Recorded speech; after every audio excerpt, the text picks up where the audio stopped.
Willkommen, liebe Freunde der Geschichte und Liebhaber zeitloser Baukunst auf unserem Kanal Legendäre Burgen und Dome. Wir danken Ihnen von Herzen, dass Sie heute gemeinsam mit uns eine Reise an einen Ort antreten, an dem die Grenzen zwischen Realität und Märchen verschwimmen. Stellen Sie sich einen Ort vor, an dem der Nebel sanft über die Wasseroberfläche gleitet, während die Sonne die ockergelben Mauern eines Bauwerks küsst, das wie eine Fata Morgana aus einem See emporsteigt.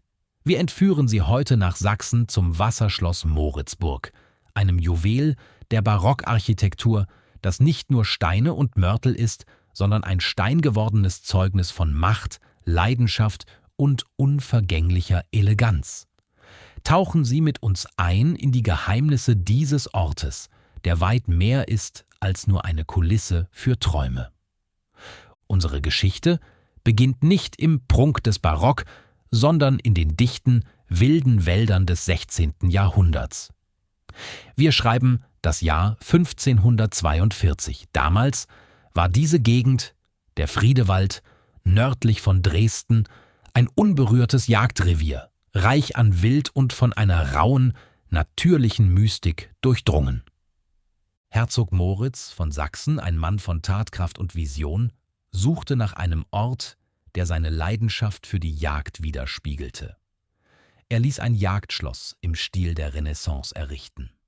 Es war ein Ort der Einkehr nach der Hetzjagd, ein Ort, den er ursprünglich Dianenburg nannte, benannt nach Diana, der antiken Göttin der Jagd. Die Wahl der Location war kein Zufall. Die sumpfige Niederung bot die perfekte Grundlage für eine künstliche Seenlandschaft, die das Schloss wie einen kostbaren Edelstein in eine Fassung aus Wasser legen sollte. Es war die Geburtsstunde eines Symbols, das Jahrhunderte später als das Inbegriff des sächsischen Glanzes gelten sollte. Wenn die Mauern von Schloss Moritzburg flüstern könnten, würden sie vor allem von einem Namen erzählen: August der Starke. Doch bevor dieser legendäre Kurfürst von Sachsen und König von Polen das Schloss in ein barockes Wunderwerk verwandelte, legten seine Vorfahren den Grundstein. Nach Herzog Moritz war es vor allem Kurfürst Johann Georg II., der im 17. Jahrhundert die Schlosskapelle errichten ließ, ein Ort der Stille inmitten des Jagdlärms. Doch die wahre Metamorphose begann im Jahr 1723. August der Starke, ein Mann von fast mythischer Statur und unbändigem Willen, befahl den Umbau.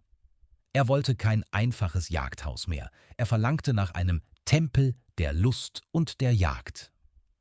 Unter der genialen Leitung des Architekten Matthäus Daniel Pöppelmann, dem Schöpfer des Dresdner Zwinger, wurde das Schloss entkernt und neu erschaffen. Es war eine Symbiose aus königlichem Anspruch und künstlerischer Meisterschaft. Augusts Vision war es, die Natur zu unterwerfen und eine Kulisse zu schaffen, die Europa zum Staunen brachte. Sein Geist weht noch heute durch die langen Korridore und prächtigen Säle, als würde er über sein steinernes Erbe wachen. Schloss Moritzburg ist ein Meisterwerk der Symmetrie und der mathematischen Harmonie. Es ist ein vierflügeliger Bau, der stolz auf einer künstlichen Insel thront. 4 gewaltige Rundtürme markieren die Ecken der Anlage und ragen wie Wächter in den sächsischen Himmel. Sie tragen Namen, die ihre einstige Bestimmung verraten: der Küchenturm, der Bäckerturm, der Amtsturm und der Jägerturm. Das Schloss beherbergt insgesamt 200 Räume, die sich über mehrere Etagen verteilen. Das Herzstück ist zweifellos die Beletage mit ihren 4 gewaltigen Festsälen, der Steinsaal, der monströsen Saal, der Billardsaal und der Speisesaal.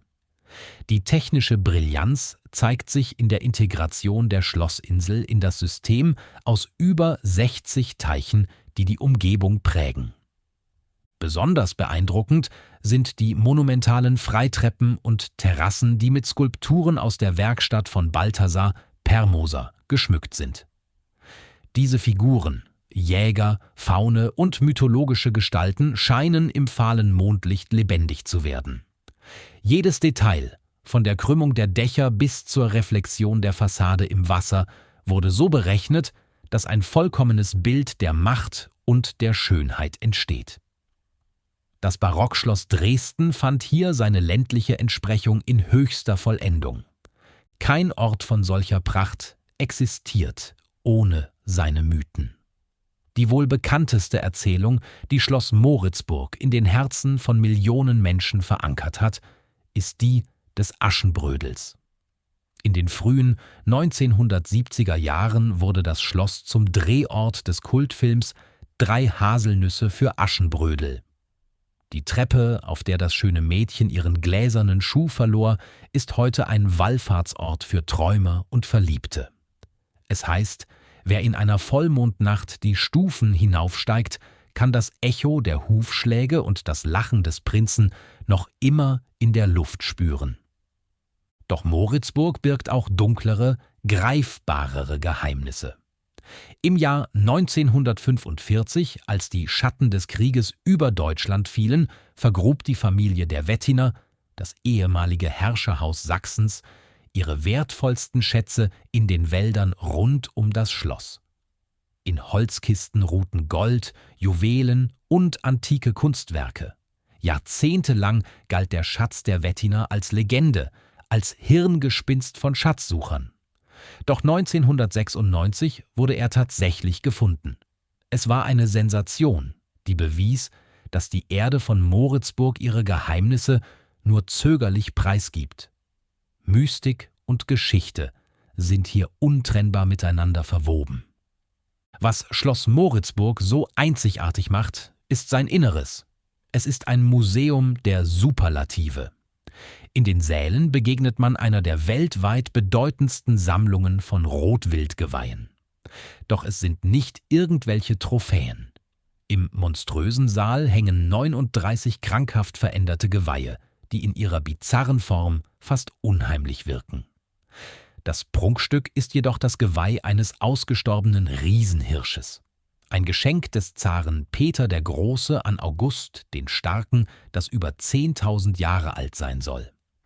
Ein weiteres Wunderwerk der menschlichen Geduld und Kunstfertigkeit ist das legendäre Federzimmer. Hier steht ein Prunkbett, dessen Baldachin und Vorhänge aus Millionen von farbigen Federn von Pfauen, Perlhühnern und Enten gewebt wurden. Es ist ein filigranes Meisterwerk, das fast 2 Jahrzehnte lang restauriert wurde, um in seinem alten Glanz zu erstrahlen. Nicht zu vergessen sind die kostbaren goldledernen Tapeten, die 11 Räume des Schlosses zieren. Ihre schimmernde Oberfläche, bemalt mit Szenen aus der antiken Mythologie, verleiht den Räumen ein warmes, fast überirdisches Licht. Jedes Zimmer erzählt eine eigene Geschichte von der Genialität der Handwerker und dem unermesslichen Reichtum ihrer Auftraggeber. Schloss Moritzburg ist weit mehr als nur ein historisches Gebäude. Es ist ein kulturelles Monument von europäischem Rang. Es verkörpert die Blütezeit des sächsischen Barock, eine Epoche, in der Kunst, Architektur und Landschaftsgestaltung zu einer untrennbaren Einheit verschmolzen. Die Besonderheit liegt in der harmonischen Integration in die Natur. Das Schloss schwimmt förmlich auf seinem Teich und die Sichtachsen ziehen sich meilenweit durch die Wälder bis hin zum Fasanenschlösschen und dem einzigen Leuchtturm Sachsens. Dieser Ort lehrt uns etwas über die Beständigkeit von Schönheit. Trotz Kriegen, Enteignungen und dem Wandel der Zeit ist der Zauber von Moritzburg ungebrochen. Es ist ein Ort der Inspiration für Künstler, Musiker und Filmemacher geblieben. Die historische Wertigkeit liegt nicht nur in den materiellen Schätzen, sondern in der Atmosphäre, die jeden Besucher sofort in ihren Bann zieht.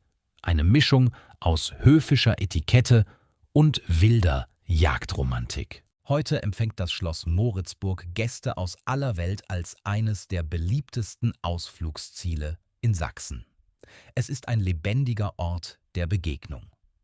Im Winter verwandelt es sich bei der jährlichen Aschenbrödel-Ausstellung in ein wahres Wintermärchen, während im Sommer die Klänge des Moritzburg-Festivals für Kammermusik durch die Säle hallen. Das Schloss liegt eingebettet in die malerische Gemeinde Moritzburg, nur einen Steinwurf von der Landeshauptstadt Dresden entfernt. Man erreicht es über prachtvolle Alleen, die bereits die Vorfreude auf das Kommende schüren. Wer das Schloss heute besucht, tritt ein in eine Welt, in der die Zeit stillzustehen scheint. Ob bei einem Spaziergang durch den weitläufigen Schlosspark, einer Fahrt mit der historischen Schmalspurbahn, der Wien-Lößnitz-Grundbahn oder beim Betrachten der Spiegelung des Schlosses im Schlossteich, man spürt die Magie an jeder Ecke. Wir hoffen, dass dieser Ausflug in die barocke Welt von Schloss Moritzburg Ihre Fantasie beflügelt hat. Dieser Ort ist ein Beweis dafür, dass der menschliche Geist fähig ist, Dinge von ewiger Schönheit zu erschaffen, die Generationen überdauern. Wenn Sie nun selbst den Wunsch verspüren, die Stufen des Aschenbrödels zu erklimmen oder die Pracht des Federzimmers mit eigenen Augen zu sehen, haben wir alles für Sie vorbereitet. Mehr Informationen über dieses beeindruckende Objekt, die genaue Adresse sowie die aktuellen Öffnungszeiten und Ticketpreise finden Sie unter dem Link zur offiziellen Website, den wir für Sie in der Videobeschreibung hinterlegt haben. Vielen Dank, dass Sie uns auf dieser Reise begleitet haben. Vergessen Sie nicht, unseren Kanal zu abonnieren, um keine weiteren Legenden zu verpassen. Bis zum nächsten Mal bei Legendäre Burgen und Dome, wo die Geschichte lebendig bleibt.